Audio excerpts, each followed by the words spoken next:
அம்மா உணவகம் திறந்துருக்கிறதுனால எங்களுக்கெல்லாம் ரொம்ப சந்தோஷம். வயிறார வந்து சாப்பிடுறோம். அம்மா மனசார வாழ்த்துறோம். இல்லாமை நீக்க வேண்டும், தொழிலாக்கம் வேண்டும், இங்கு எல்லோரும் வாழ வேண்டும்.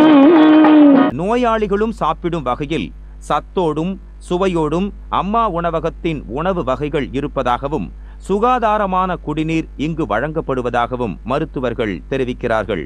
முன்னேற என்ன வேண்டும், நல்லெண்ணம் வேண்டும், தன் உழைப்பாலே உண்ண வேண்டும்.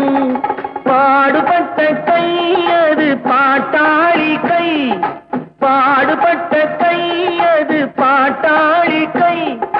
செய்யும் தொழிலை தெய்வமாக நிலைநிறுத்தி உடல் வருத்தி அன்னமிட்ட கை, நம்மை ஆக்கிவிட்ட கை.